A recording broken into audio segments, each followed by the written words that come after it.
Hola, buenas tardes. ¿Me escuchan todos? Sí, doctora, se lo escucha. Sí, bueno. Buenas tardes. Buenas tardes, chicos.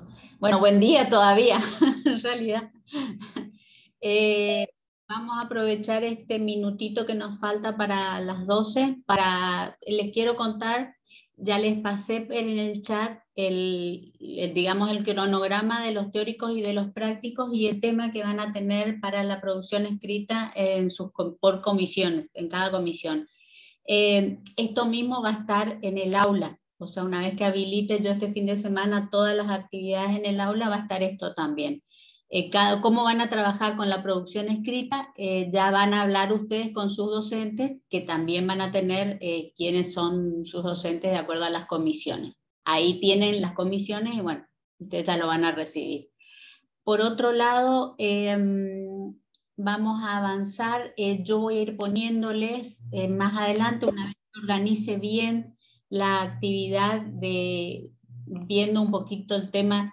No me preocupan mucho los feriados, porque como igual todo, la verdad es que salvo para la actividad que tengamos que hacer en el simulador, no nos afecta mucho que sea feriado o no, para no ir atrasándonos tampoco mucho, porque si no terminamos finalizando las actividades en diciembre y la idea es que para los primeros días de noviembre ya esté todo terminado.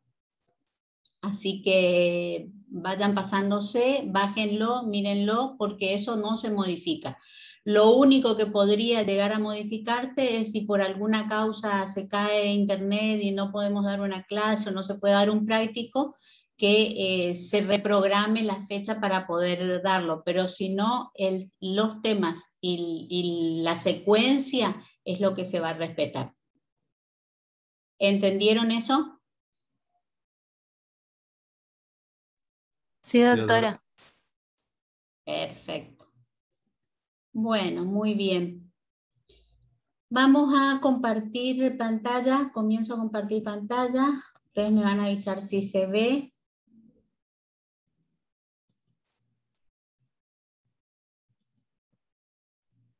¿Lo están viendo? Sí, doctora, sí se ve. Perfecto. Bueno, muy bien. Chicos, hoy vamos a comenzar con yo diría que uno de los temas claves de la obstetricia, que es el diagnóstico del embarazo.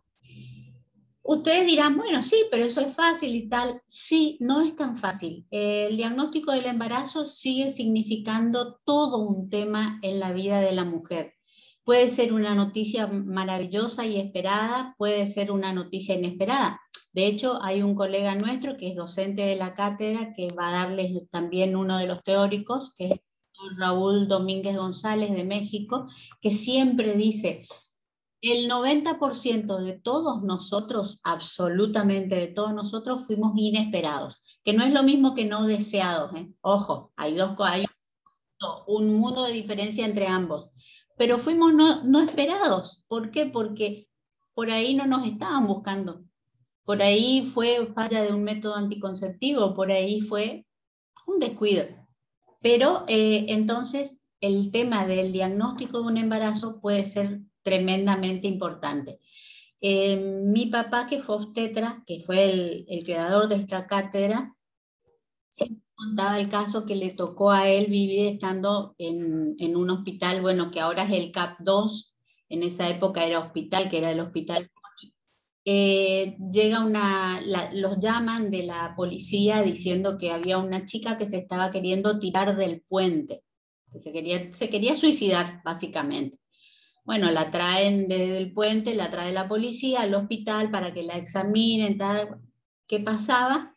La chica era una estudiante de veterinaria que creía que estaba embarazada porque hacía un mes ya había tenido un mes con una irregularidad menstrual que no le dio ella mucho artículo y un mes en que le faltó la menstruación.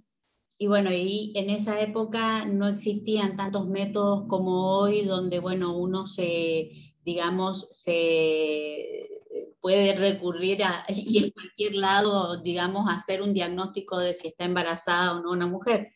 En esa época era mucho más complicado, había que hacer un laboratorio, había que ver el laboratorio si conseguía los elementos, tal.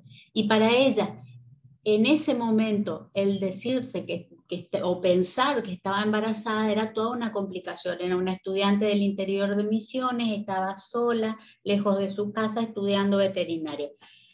En realidad ella no estaba embarazada. ¿Y qué es lo que pasó?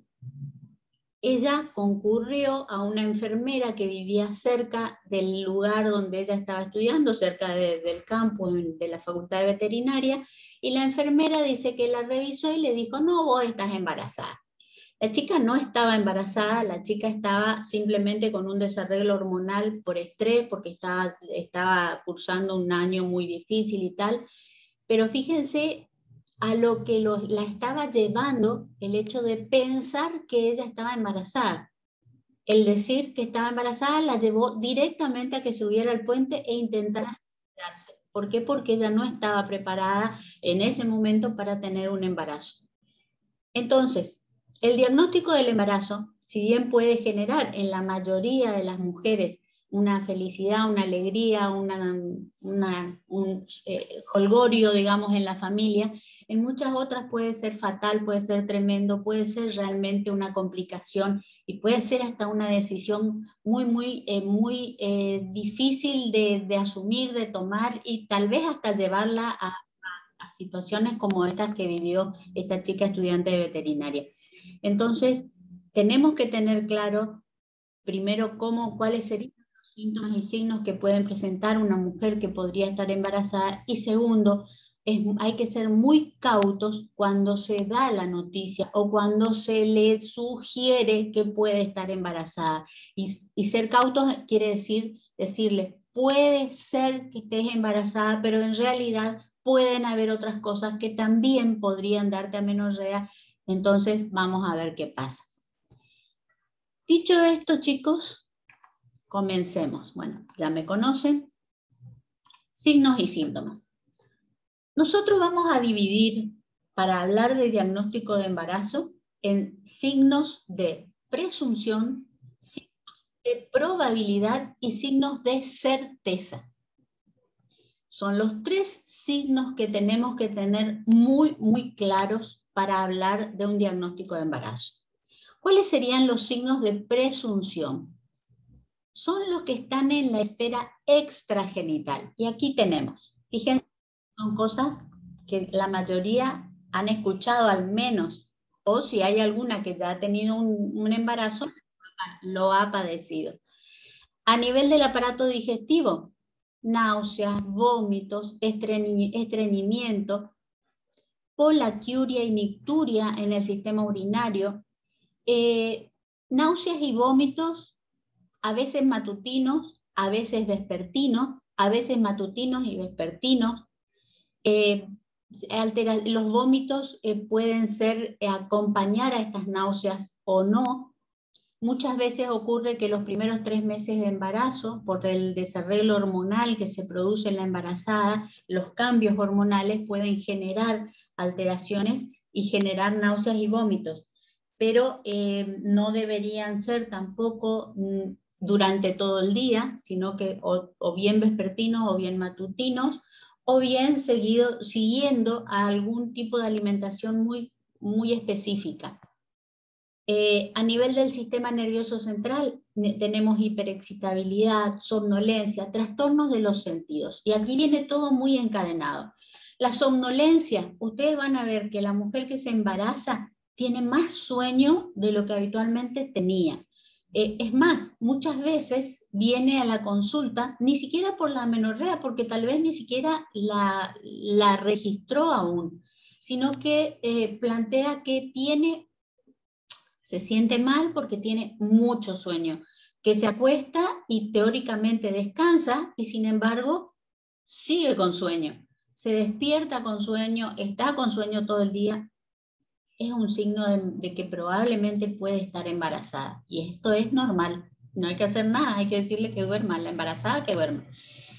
Trastorno de los sentidos, y esto es algo que es característico. Olores y sabores que antes eran sus favoritos pasan a ser detestados. Es más, muchos de ellos van a desencadenar las náuseas y los vómitos. Olores y sabores que antes ni quería o no le gustaban, ahora le fascinan. Típico el caso de, por ejemplo, el olor del perfume del esposo o de la pareja o del novio, etc. De golpe, de un día para el otro, no lo soporta. No lo soporta y no lo soporta, y grandes peleas en el consultorio porque no tolera el olor del perfume y él se resiste a cambiar su perfume o a no ponérselo porque está acostumbrado a colocárselo, porque ¿por qué le tiene que dar náuseas a ella? ¿O por qué no le gusta? ¿Por qué le repugna? Esto es típico, chicos, típico. Su propio perfume, los jabones, cosas así por el estilo. Esto es característico. La polaquiuria y la nicturia.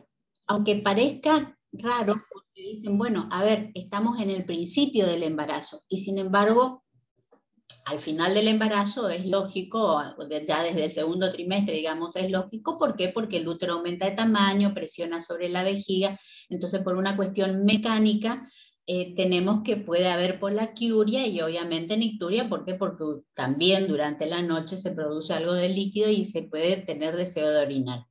Pero, ¿qué pasa al principio? ¿Por qué cuando recién está comenzando el embarazo? Porque sí, porque hay todo un proceso, y después ya vamos a ver en las modificaciones gravídicas en la próxima clase, que hace que haya una relajación a nivel del peristaltismo, a nivel de los músculos también, y esto hace que haya más polaquiuria y que la nicturia se da como resultado de esta polaquiuria. Aumento del perímetro abdominal, hiperpigmentación cutánea en abdomen, cicatrices y en mama. En realidad el aumento del perímetro abdominal no es tan perceptible al principio, o sea, cuando estamos tratando de investigar un diagnóstico de embarazo. Pero sí lo que podemos notar es la hiperpigmentación, sobre todo en la línea alba, de cicatrices y de mamas. Esto sí, cambian los colores. Esto sería entonces dentro del área o la esfera extragenital. La gingivitis del embarazo. Hay una hiperemia, aumenta la congestión de las encías. Entonces yo voy a tener una hipertrofia gingival, como vemos en este cuadro, por ejemplo, y podemos llegar a tener incluso esto que se llama épulis gestacional, que en realidad es ni más ni menos que esta hipertrofia gingival que va creciendo mucho más exageradamente de lo que habitualmente puede ser. Esto se combate, la gingivitis del embarazo se combate con higiene, chicos. Higiene y visita al odontólogo. Por eso es tan importante la visita, y cuando se hace control prenatal, esto ya lo vamos a ver también, la visita al odontólogo, que va embarazada al odontólogo, que el odontólogo, si tiene que hacerle tratamiento, le haga, si tiene que hacerle prevención con flúor, que le haga también. Lo único que nosotros pedimos que haya precaución en la utilización es el aporte de calcio hasta las 18 o 20 semanas. Antes de las 18 o 20 semanas preferimos que no haya, digamos, no haya aporte de calcio, pero después de las 20 semanas no hay ningún problema. Fuera de esto, cualquier cosa que el odontólogo necesite o requiera, o incluso tratamientos que deba hacer, puede hacerlo sin problema. ¿Qué diente hay que sacar? Porque antes sacaban muchísimos dientes. De hecho, hay una frase que dice que cada embarazo le cuesta a una mujer un diente. Hay una realidad. El feto toma de la madre lo que necesita, y una de las cosas que toma es justamente el calcio, y por eso es importante el aporte de calcio en el embarazo a la mujer, ¿no es cierto? Pero ¿cuál es el tema? En realidad no debería perder ningún diente la mujer. La pérdida del diente no está dado por el calcio. La pérdida del diente está dada por estas causas, por esta gingivitis del embarazo. ¿Por qué? una mala higiene, porque ¿qué le pasa a la embarazada? Se lava los dientes, le sangra las encías. ¿Por qué? Porque tiene las encías justamente muy inflamadas, muy edematizadas. Entonces se lava mal, porque no sienten, es muy raro que sientan dolor, no sienten dolor, sino lo que ocurre es que el sangrado se produce por esa inflamación y nada más. Aquí está lo que hablábamos de la hiperpigmentación de la línea. Miren la línea parda que se llama, que es la línea blanca que habitualmente tenemos todos. Fíjense cómo cambia de color. Y las estrías, en este caso es una paciente que ya ha tenido un embarazo previo, entonces sus estrías también aumentan de color.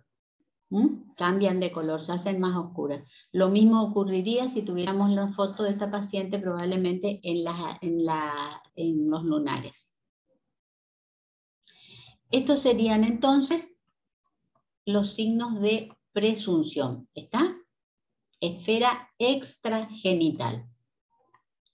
Ahora vamos a los que serían los signos de probabilidad, que es donde ya se manifiestan en los órganos genitales. Aquí tenemos algo que yo siempre suelo decir que es tanto de presunción como de probabilidad, y es que por eso está resaltado, que es la amenorrea.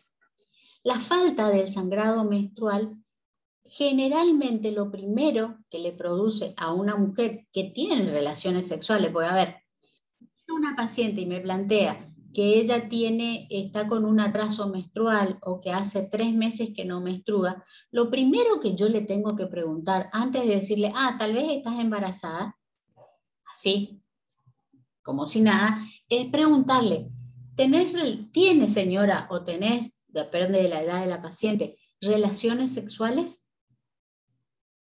Porque si ella no tiene relaciones sexuales, muchachos, salvo que sea el Espíritu Santo, no hay un embarazo ahí.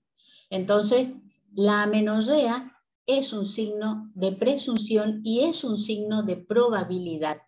Y tenemos que analizarlo y evaluar. Si es una paciente que tiene relaciones sexuales, si es una paciente que está tomando anticonceptivos, si es una paciente que se colocó un DIU con hormonas, si es una paciente que está muy estresada, que ha tenido un accidente o que ha tenido un proceso estresante muy, muy grave. Son todas situaciones que podrían llevar a generar amenorrea. Entonces, ojo, no de cabeza, salvo que sea que ella esté buscando un embarazo, entonces sí, digamos, el decirle probablemente estés embarazada, hay que ser precavido. Pero bueno, estamos. Sería uno de los síntomas y que a veces es el primero con el que concurre a la consulta. Después tenemos modificaciones a nivel de la vulva, la vagina y el cuello.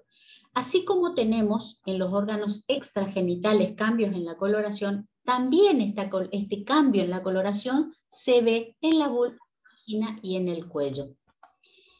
Y también vamos a tener el reblandecimiento del cervix. Y allí vamos a ver, ahora mostrar bien cuáles serían los signos que nos van a permitir a nosotros presumir que estaríamos ante un embarazo. Tenemos variación en la consistencia del útero, hay presencia de contracciones, las contracciones de Braxton-Hicks y el signo de Hegar positivo. Las contracciones de Braxton-Hicks son las mismas contracciones que la paciente va a tener a lo largo de todo el embarazo y que se hacen realmente perceptibles al final del embarazo con el dolor. Antes, en realidad, ella las siente, pero como no le generan dolor, no le generan alteración en su vida, digamos, ella puede estar haciendo su vida normalmente y lo único que por ahí puede llegar a percibir al principio del embarazo es como que se le endurece un poco la panza, pero no dolor. Entonces, esas son las contracciones de Braxton-Hicks, pero al principio no son tan percibidas conscientemente por la paciente. Después tenemos variaciones en la forma y el tamaño del útero. Ahí vamos a tener el signo de Noble-Budin y el signo de Piscaset. Ahora lo vamos a explicar. El útero cambia de tamaño, el útero va acomodándose a medida que empieza a crecer, de ser intrapélvico a ser intraabdominal. Entonces esto me permite determinar y apreciar el cambio de forma y tamaño del útero. Después tenemos cambios mamarios. En cambios mamarios vamos a tener aumento en el volumen, aumento en la consistencia, aumento en la coloración, la red vascular se hace mucho más protuberante, más extensa, y también obviamente la sensibilidad. Muchas veces hay mujeres que por ahí ya han tenido otros embarazos y que ellas lo que refieren en realidad es que tienen mayor sensibilidad en los pechos, como que los pechos de golpe crecieron y que los tienen más sensibles. Y nada más, por ahí ni siquiera se dieron cuenta, o todavía, sobre todo si ya tuvo un embarazo previo, todavía ni siquiera tiene la falta menstrual, o sea, la amenorrea, pero ya nota cosas que ella las asocia con sus embarazos anteriores. Entonces, signo de Hegar. Uno de los signos que nosotros tomamos en cuenta, tenemos el signo de Hegar 1 y el signo de Hegar 2.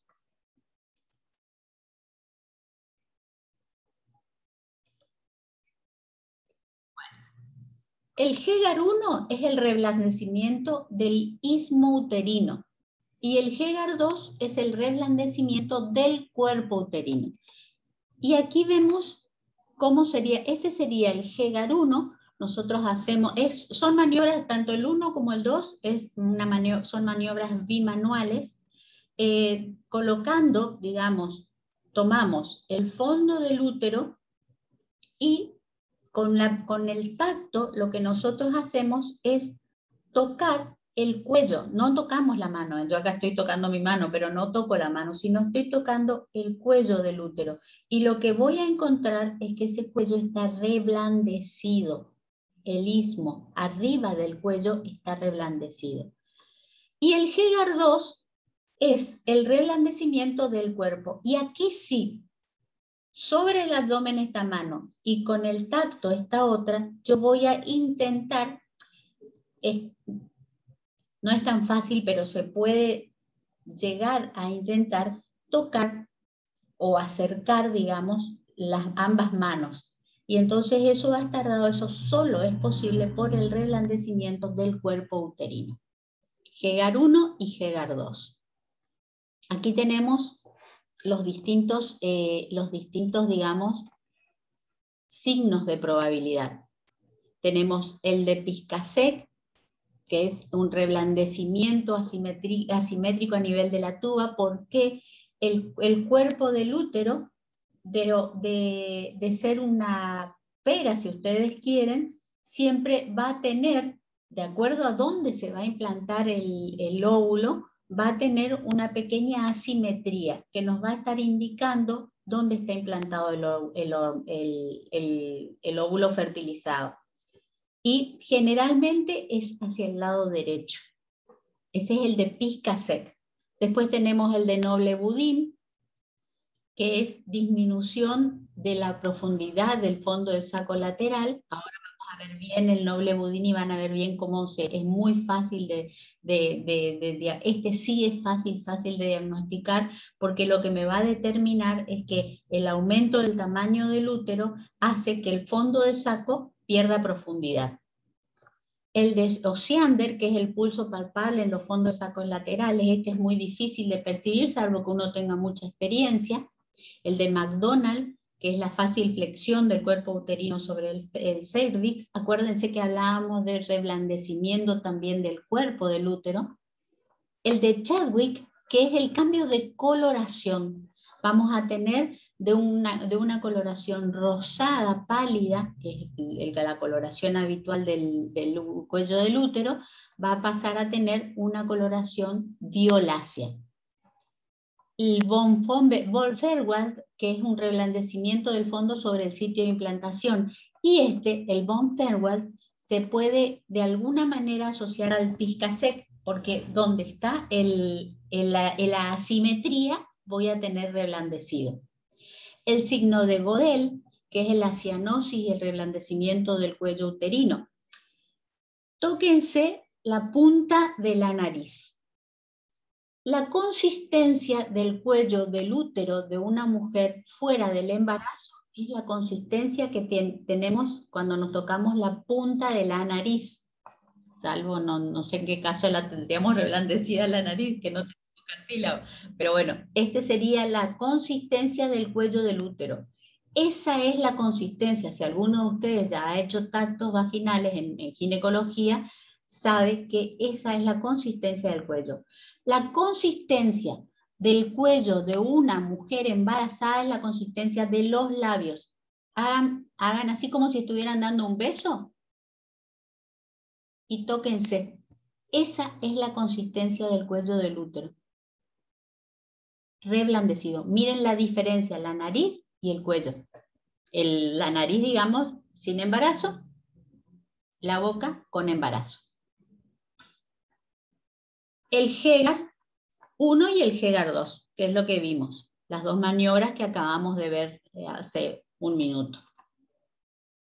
Aquí tenemos el signo de Noble-Boudin, que les decía, digamos, la disminución de la profundidad del fondo del saco. Si yo tengo un útero embarazado, aunque sea un pequeño útero embarazado, yo al intentar tactar el fondo del saco lateral, me voy a encontrar con que va a estar la profundidad disminuida. ¿Por qué? Porque voy a estar tocando, obviamente, el cuerpo del útero. ¿Está? En cambio, el signo de Noble-Boudin negativo, nada, voy a tener libre, como tengo habitualmente en una mujer no embarazada. ¿Ven? ¿Ven la diferencia? Aquí yo toco cuerpo del útero, aquí nada, aquí está libre. El signo de Godel, la coloración, miren el color. ¿Ven el color? ¿Por qué? Recuerden que cuando una mujer se embaraza hay un aumento en la red de vascularización de todo el útero, desde el cuello hasta el fondo, absolutamente de todo. Entonces, esto hace que cambie y se torne en una coloración violácea. Los tubérculos de Montgomery, que aumentan, miren el color de estas mamas, y los tubérculos que empiezan a hacerse mucho más visibles. Y llegamos así lo que serían, ¿entendieron hasta ahora de probabilidad y de presunción, chicos?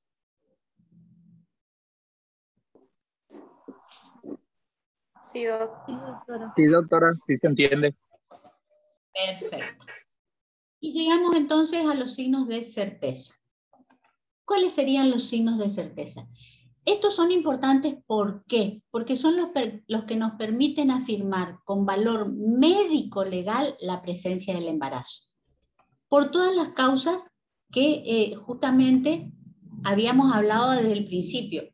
Si yo diagnostico un embarazo sin tener la certeza de que hay un embarazo, puede ser muy feliz o puede ser muy triste. Sí, puede ser muy triste si esa mujer estaba esperando ese embarazo y resulta que no está embarazada, o puede ser muy triste si es una mujer que no estaba esperando el embarazo y está embarazada. Entonces, digamos, tenemos que justificar. Hoy en día no se admite, salvo que estemos, no sé, en el medio de la selva amazónica y no tengamos posibilidad de acceder o de derivar la paciente a algún otro lado para hacerle un estudio, pero salvo esos casos extremos, hoy en día no se admite que no podamos confirmar un embarazo. Tenemos varios puntos que sí nos pueden servir también, aun si no tuviéramos, por ejemplo, un Doppler, un equipo de Doppler. A ver dónde tengo mi equipo, yo por acá tengo, lo tenía por acá, déjenme mirar 2 minutos, acá lo tengo. Son los aparatos que son sumamente baratos hoy en día, que son para ir llevando por, digamos, si yo me voy, qué sé yo, al campo o me voy a la selva, tranquilamente puedo llevar, como por ejemplo este. Yo me veo en el cosito, creo que ustedes también, espero que también lo vean. Es un equipo donde son muy baratos, son bastante duros, son equipos que sirven muchísimo y que me van a ayudar a detectar los latidos cardíacos fetales. Pero, yo tengo este equipo, pero por otro lado, bueno, ya después sus docentes te los van a mostrar en los teóricos, pero por otro lado, también tengo, además de otros equipos,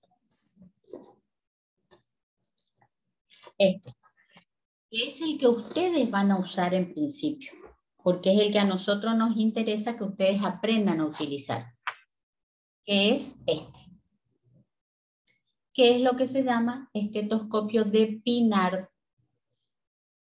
¿Ven? Es un estetoscopio.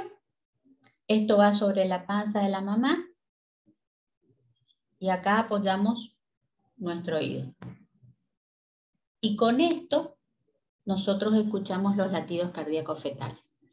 ¿Cuándo se empiezan a percibir los movimientos del feto? Alrededor de las 16 semanas, la madre los puede empezar a percibir. Los movimientos activos que puedo yo percibir estarían siendo alrededor de las 20 semanas, o sea, del 5º mes. El reconocimiento de las partes fetales recién por encima del 5º mes. Yo voy a poder empezar a discriminar con la semiología obstétrica el reconocimiento de las partes fetales. Y la ocultación de los latidos, chicos, con este recién después de las 20 semanas. Con el Pinard, recién después de las 20 semanas. Con este otro, ya a las 12 semanas, o tal vez un poquito antes, si la paciente es delgada, ya lo podemos empezar a percibir. Obviamente que si yo alcanzo a detectar los latidos cardíacos fetales, estoy confirmando la presencia de un embarazo. Ya sea que con el Pinard o lo detecté con el Doppler, con la que sea, no me importa. Pero yo ahí estoy confirmando con seguridad la presencia de un embarazo. Por supuesto, si tengo los movimientos también. Pero esto me permite a mí confirmar la presencia de un embarazo sin tener o sin recurrir todavía a algún otro método más complicado no complicado precisamente, sino algún otro método de estudio complementario. Las células naviculares. La toma como si fuera un exudado vaginal, como si fuera un PAP. Yo tomo, extiendo sobre un portaobjeto y lo pongo en un microscopio. Fijo, no fijo, da igual, no, porque no voy a hacer un estudio más profundo, sino simplemente para ver. Estas células naviculares son células llenas de glucógeno y son células que únicamente aparecen en el embarazo. Fuera del embarazo, las células naviculares no aparecen. Hay que teñirlas con azul de metileno y bueno, son exclusivas del embarazo. ¿Cuáles serían los métodos complementarios? La visión de las células naviculares sería un método complementario porque requiere obviamente la presencia de que yo tenga un microscopio, si no, no las voy a ver a simple vista. Los métodos cualitativos y cuantitativos, con los que, esto es un poco historia, hubiéramos determinado el diagnóstico. Estos son el Hutchinson-de Gegari Mainini y el Friedman, donde utilizábamos sapos, utilizábamos conejos y ratas para poder diagnosticar un embarazo y eran seguros. Después llegaron más 20 años para acá, un poquito más, 30 tal vez, El Gravindex, la subunidad beta, tiene mucho menos tiempo, y los anticuerpos monoclonales que ya tienen 20 años aproximadamente, y cada vez se perfeccionan más. Antes necesitábamos que sea en ayuna, ahora con en ayuna por el tiempo de, digamos, porque eran, generalmente eran de diagnóstico en orina, ¿no es cierto? Entonces se necesitaba que haya unas 3 o 4, más de 8 horas de haberse retenido la orina, hoy con 4 horas para algunos métodos y con prácticamente sin retención en otros. La cristalización del moco cervical, eso les voy a explicar bien. La colpocitología, para ver qué vamos a ver en la colpocitología. ¿Qué voy a ver, chicos? ¿Qué voy a encontrar? Los escucho. Colpocitología. Voy a evaluar como si fuera un PAP. ¿Qué voy a encontrar?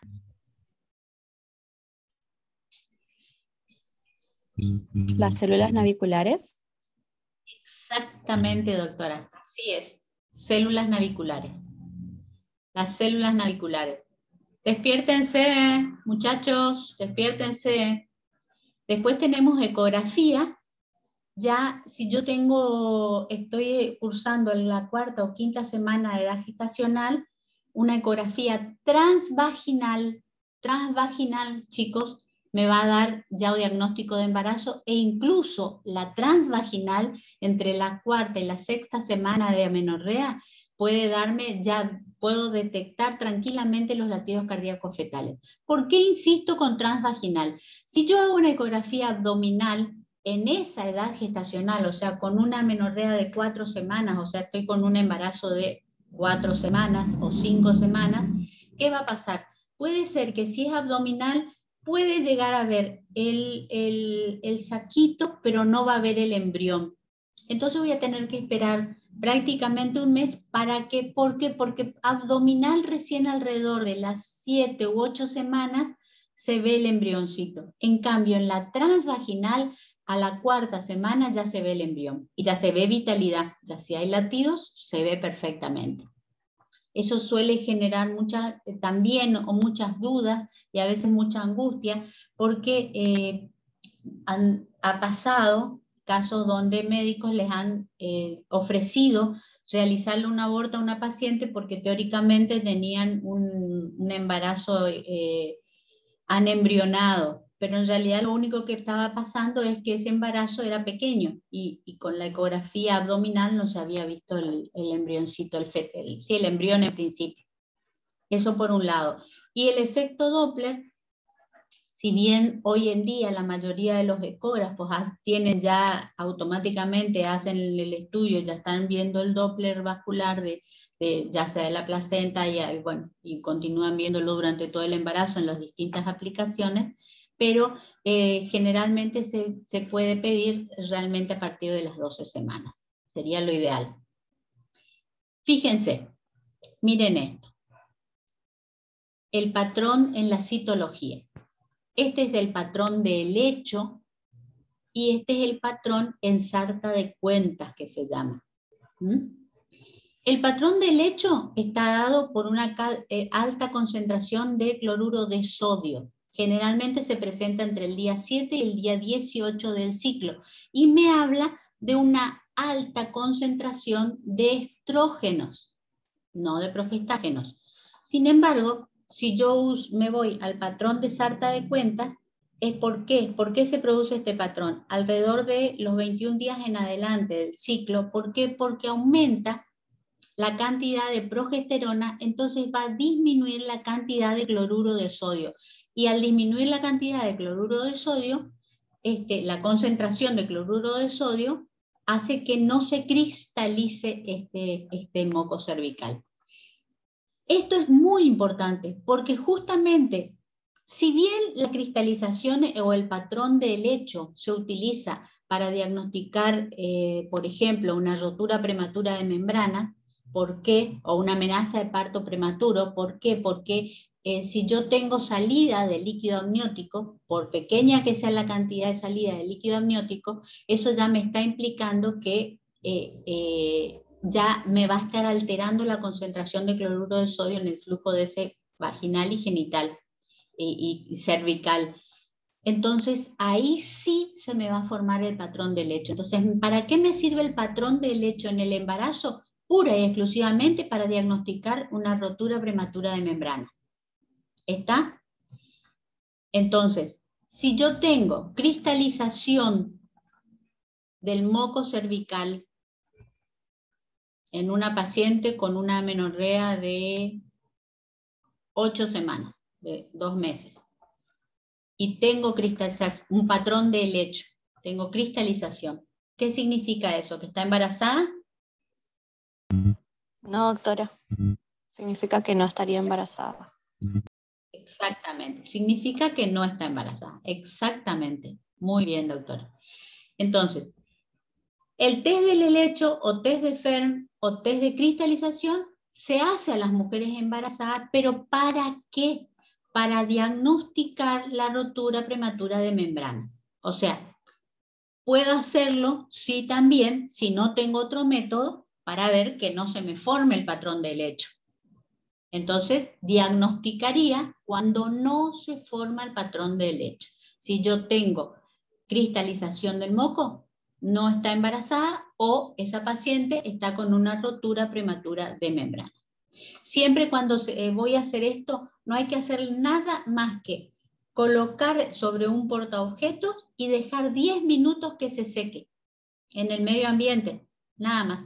No se debe hacer más nada, no se debe fijar, no lo debo pasar por calor, nada, absolutamente nada. Saco, paso por el portaobjeto, tac, 10 minutos espero y ahí miro. ¿Está? Bueno, espero que sí, que hayan entendido. Bueno, miren, esto es histórico, chicos. Esto ya no se hace más, pero se hizo obviamente por muchísimos años. De hecho, una de estas pruebas eran las que se hacían en la época en que les contaba yo que la chica esta de estudiante de veterinaria se había querido suicidar. La de Ashley Sondek era en ratas o ratones y en realidad se le inyectaba orina de la mujer teóricamente embarazada y se formaba el cuerpo lúteo en estas ratas. ¿Cuánto tardaba? Aproximadamente 5 días. La de Friedman era en conejos, también mismo mecanismo, 48 horas. Y la de Galli-Mainini era el sapo macho. Bueno, acá hay muchos correntinos y muchos misioneros y chaqueños, y en nuestra zona por lo menos se le llama el sapo el cururú, el grandote, ese grandote feo que suele andar en las noches de verano, en cualquier lado, cerca bueno, ahora no hay tantos lugares, hay que salir un poco más a las afueras de la ciudad, pero digo, se suele ver y se veía hace mucho. Ese sapo era el que más se usaba. De hecho, los laboratorios compraban, los estudiantes de medicina, contaba mi papá eso, muchos vivían vendiéndole los sapos a los bioquímicos para que hicieran las pruebas. ¿Qué ocurre? Cuando se le inyecta la orina de la supuesta mujer embarazada al sapo macho, lo que ocurre es que este expulsa esperma más o menos entre 2 a 5 horas después de haberle colocado la orina. Entonces era la prueba, digamos, el gol estándar era la Galli-Mainini. ¿Por qué? Porque era una prueba que era súper útil y muy rápida. De hecho, este sapo es un sapo que no hay en todos lados y se juntaban, acá en Corrientes también los vendían para que se manden a Buenos Aires, a Rosario, a otras ciudades que no tenían este tipo de sapo. Doctora, disculpe, Galli-Mainini era un médico argentino, ¿no? Sí, Galli-Mainini es argentino.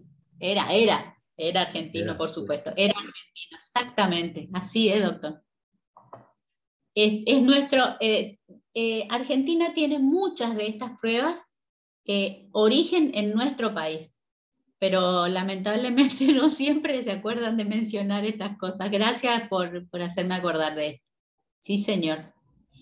Bueno, después tenemos el Gravindex. El Gravindex, conocido por todos ustedes, es un suero antigonadotrofina que se mezcla con la orina y antígeno de gonadotrofina. Si no aglutina es positiva y se coloca generalmente, se hace aproximadamente 15 días después de la amenorrea. O sea, cuando la paciente tuvo la primera amenorrea, más o menos 15 días posteriores ya puede dar positiva la prueba. O sea, es una prueba relativamente tardía para lo que hoy tenemos. Fíjense que cualquiera de estas otras pruebas, tanto la aglutinación directa como la subunidad beta, que se usa muchísimo, o los monoclonales, que los anticuerpos monoclonales son los EVA-test, todos esos test que venden en las farmacias y que incluso hay en las guardias, todos estos ya incluso pueden dar positivo antes de la falta menstrual. Fíjense, de la subunidad beta ya positivo a los 7 días de la implantación.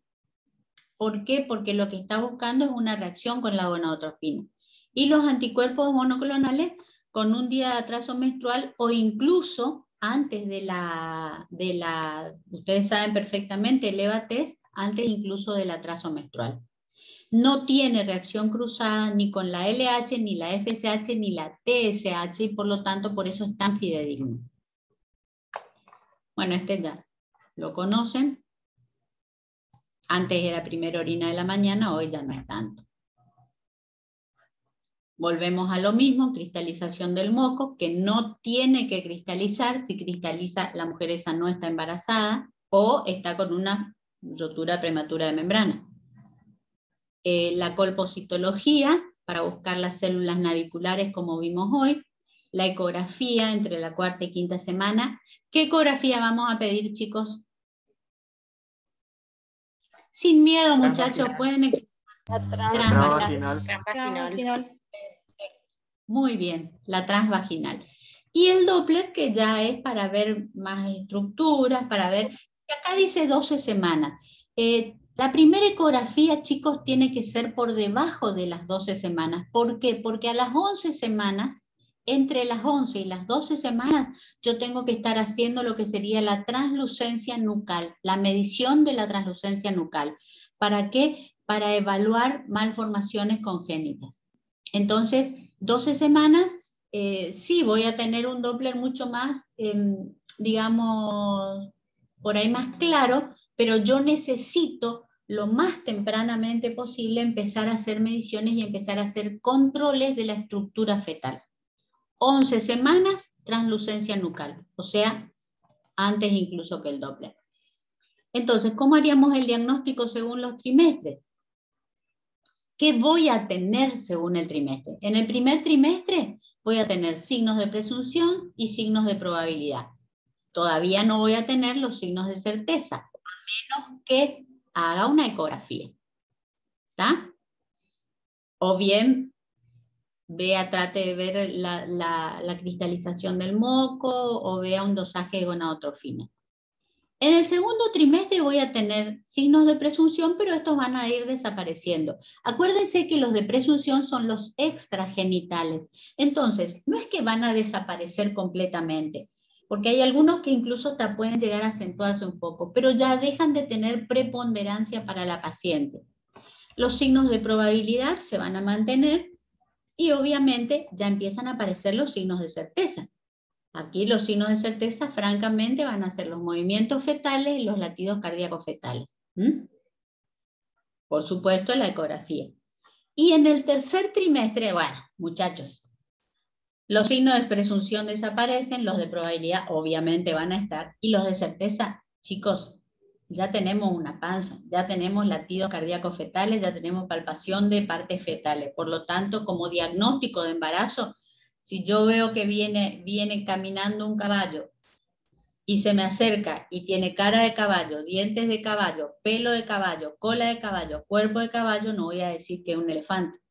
Entonces, si veo una paciente que viene a la consulta, que trae pancita, que yo le tomo la altura uterina, tiene altura uterina y ya empiezo a tocar que hay algo que se me está moviendo ahí adentro, y sí, sobre todo escucho los latidos, no hay duda, en eso no hay duda. Obviamente las reacciones biológicas ya en el tercer trimestre no tienen valor en absoluto, o sea, si yo quisiera confirmar un embarazo por una reacción biológica en el tercer trimestre, primero que sería ridículo y segundo que no tendrían valor.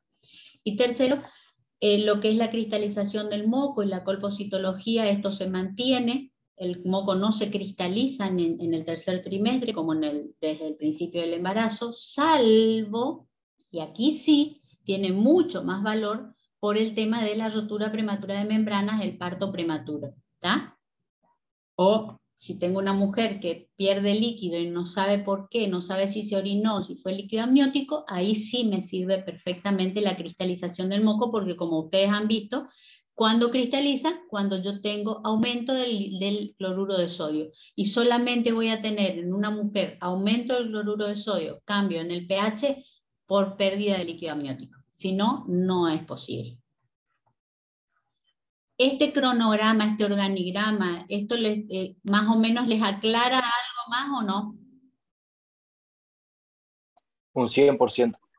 Sí, doctora. Perfecto. Sí. Sí, doctora. Sí, doc. Muy bien. Bueno, obligatorio, muchachos, en una mujer con amenorrea, ya venimos hablando desde el principio de qué es lo que puede darse o no en una paciente con amenorrea.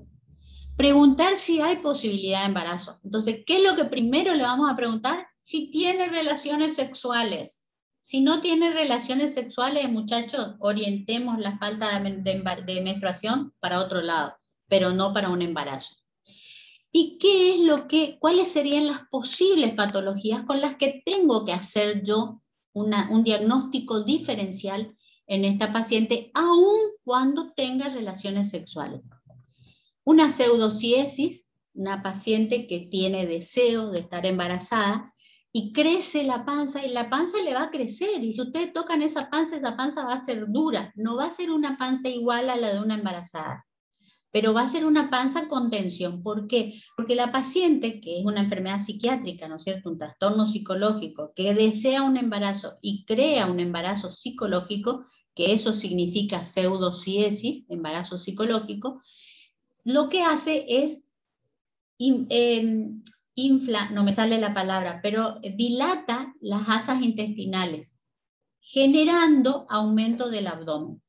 Entonces, ojo con esa. Después la enfermedad trofoblástica, que en realidad es un embarazo, pero es un embarazo que aquí tenemos que evaluar muy bien, porque puede ser que tengamos una enfermedad trofoblástica coexistiendo con un embarazo, o bien que directamente sea una enfermedad trofoblástica que podría desencadenar en un tumor trofoblástico, en un cáncer trofoblástico, que sería el famoso coriocarcinoma. Hematómetra, pacientes que por alguna causa han tenido una estenosis del cuello, del útero, y no han menstruado en esos meses, o a lo mejor estamos ante por ejemplo, una amenorrea primaria, una muchacha joven que no menstrua, que viene a consultar porque no menstrua y resulta que que tiene aumento del tamaño del útero. Nos encontramos con que estamos con una hematómetra y que la causa ahí buscaríamos qué pasa en el cuello. Anticoncepción hormonal. Muchachos, los anticonceptivos hormonales que hoy en día se consumen libremente son anticonceptivos que me podrían generar amenorrea. Entonces, preguntarle, ¿tenés relaciones? Sí.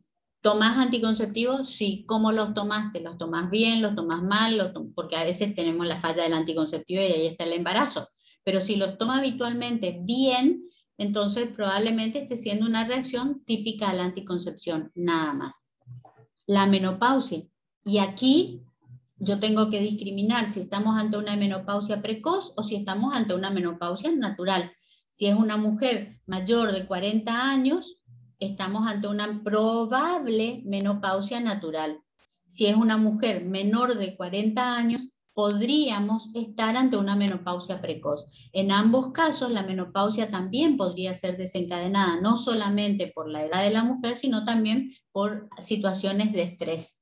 O también hay que preguntarle si no tuvo una cirugía y le sacaron el útero, porque por ahí la paciente, aunque a ustedes les parezca mentira, A veces no tienen la lucidez como para determinar que ella fue sometida a que ella estaba teniendo metrorragias y que le hicieron una histerectomía por miomatosis o la causa que fuere, y no tiene conciencia real de que ella no va a menstruar nunca más, o ningún médico se tomó el trabajo de explicarle que no va a volver a menstruar.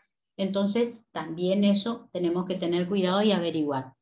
Hiperplasia endometrial, o sea, pacientes que no menstruan y que están teniendo un desarrollo excesivo de ese endometrio que tendría que desprenderse y no se desprendió.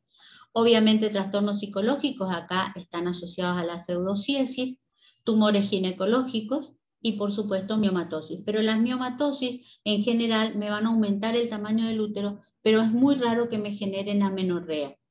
Yo voy a tener solamente que descartar un embarazo por el tamaño del útero, pero no por la amenorrea, porque generalmente las miomatosis van a estar asociadas a metrorragia. En conclusión, entonces, por regla general, el diagnóstico del embarazo ofrece muy pocas dificultades, muy pocas dificultades. Lo más frecuente es que la paciente sea consciente de que puede estar embarazada cuando consulta al médico. Pero en ocasiones la labor diagnóstica no es fácil, aunque rara vez es imposible, porque tenemos distintas situaciones que la paciente puede presentar. Pero utilizando los elementos clínicos y los de laboratorio o estudios complementarios a los que hoy podemos acceder, la verdad es que no realizar el diagnóstico, no hacer un diagnóstico de embarazo es rarísimo. Es muy, muy raro. Es muy raro.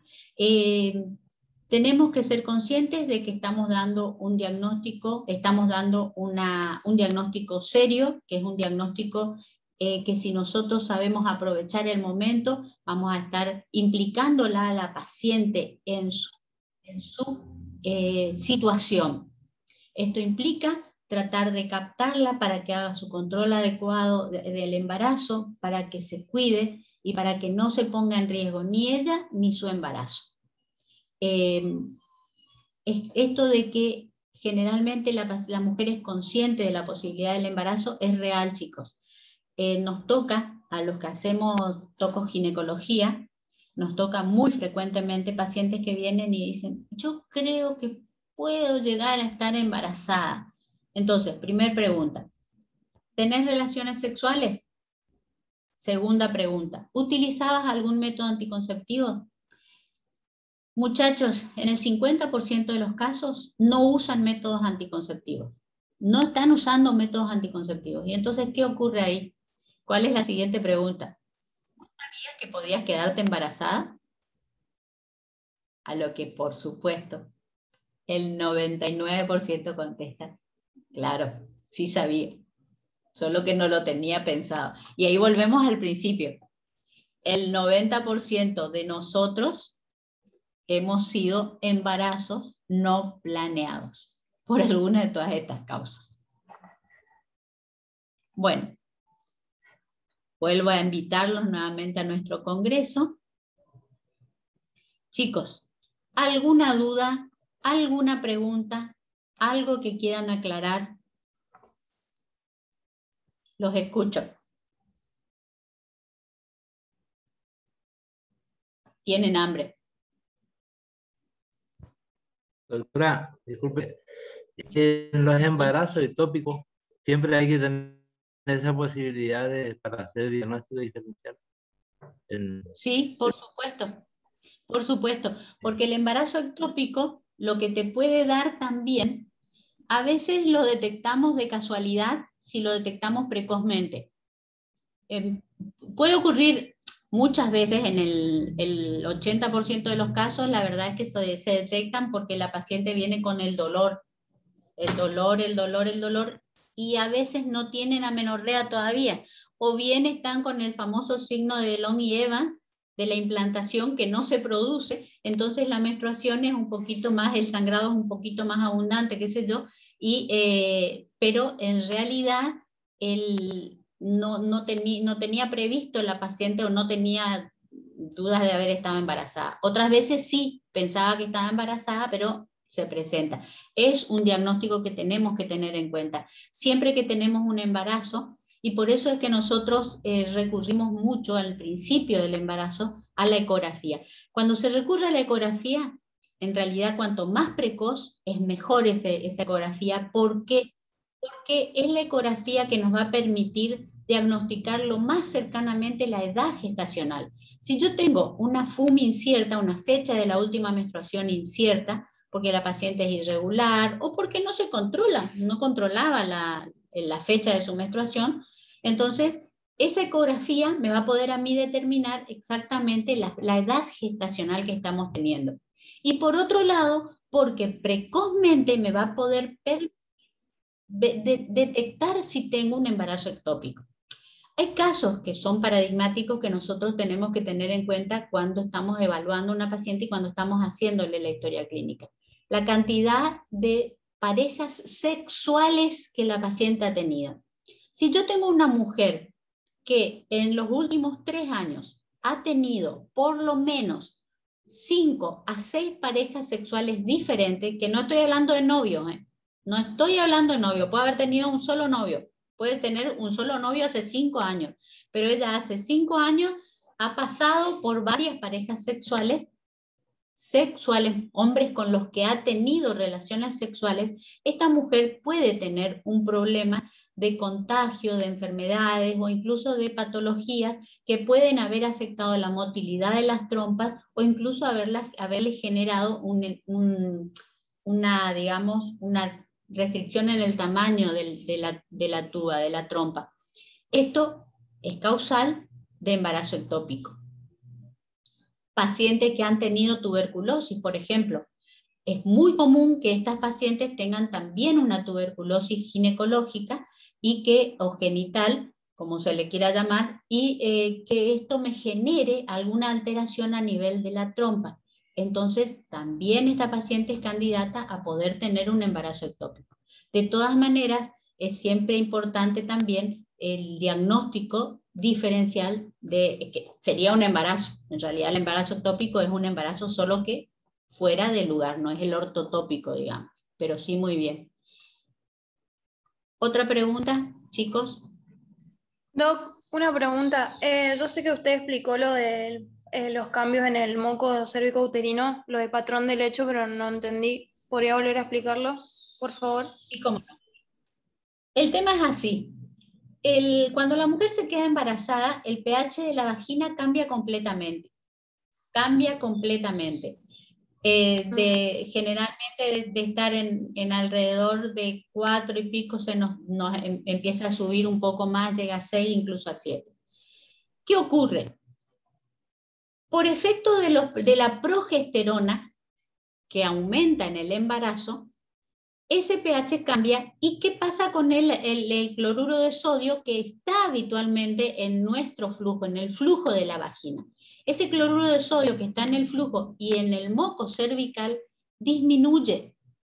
La concentración de cloruro de sodio disminuye completamente. Disminuye, pero muchísimo. Entonces, ¿qué ocurre? Esto hace que no se forme ese patrón de helecho. El patrón de helecho en una mujer embarazada no se va a formar. ¿Por qué? Porque la progesterona actúa y hace que el cloruro de sodio disminuya. Por eso, cuando yo tengo una rotura prematura de membrana, por ejemplo, sí voy a tener patrón de helecho. ¿Por qué? Porque el líquido amniótico tiene sal, tiene más cantidad de cloruro de sodio. Entonces, si yo no estoy teniendo pérdida de orina o si estoy teniendo pérdida de líquido amniótico, tranquilamente puedo utilizar no solamente buscar el patrón de helecho, podría hacer un test de nitracina, pero de todas maneras el patrón de helecho me sirve. ¿Por qué? Porque si yo a una embarazada le hago un test de exudado, estiro, veo, lo miro al microscopio, ni necesitas mirar al microscopio, a simple vista, contraluz, vos vas a ver el patrón de helecho, tranquilamente. Y si ves el patrón de helecho, quiere decir que esa mujer o no está embarazada, lo cual estaría en contra de lo que vos estás viendo, pues estás viendo la panza, o es una paciente con pérdida de líquido amniótico. Entonces, si yo tengo estrógenos, mayor cantidad de estrógenos, por eso también es importante la cantidad de días. Hasta el día 20 del ciclo, yo voy a tener más cantidad de estrógeno. Entonces no se puede formar tranquilamente el patrón de lecho. ¿Por qué? Porque el cloruro de sodio va a tener altas concentraciones. Después del día 21 del ciclo, esto fuera del embarazo ya, después del día 21 del ciclo, que comienza a aumentar la progesterona, yo puedo llegar a tener un patrón de lecho, pero va a ser un patrón de lecho muy débil, muy débil. Mientras la mujer no esté embarazada, se va a formar el patrón. Lo único es que antes del día 21 va a ser bien franco y después del día 21, por efecto de la progesterona y disminución de la concentración de cloruro de sodio, va a ser leve.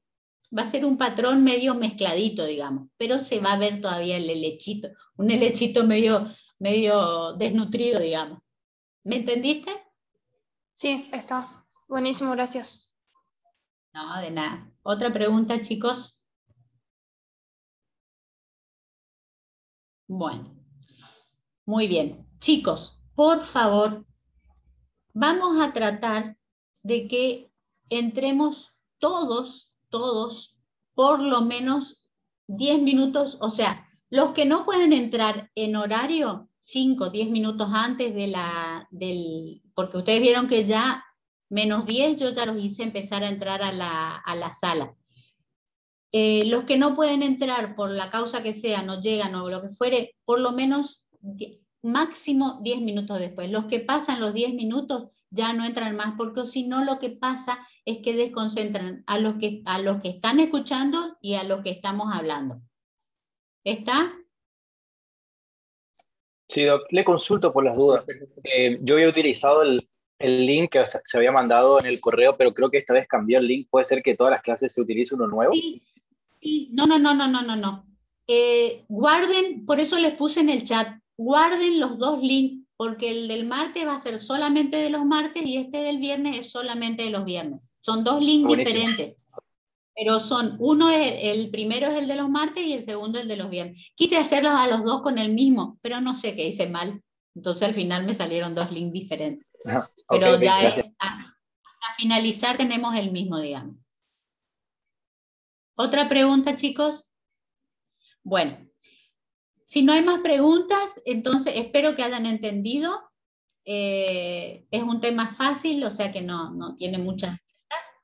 Nos veremos para el próximo teórico el martes al mediodía y este fin de semana van a estar teniendo ya en el aula, ustedes ya ahora tienen ya quiénes son los docentes y los días que van a tener.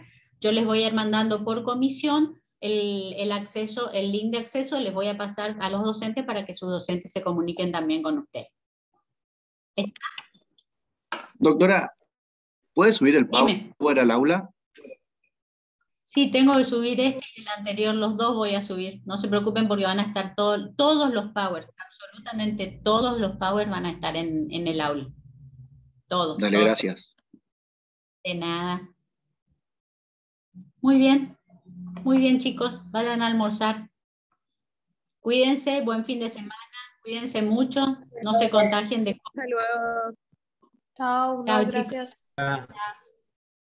Hasta luego.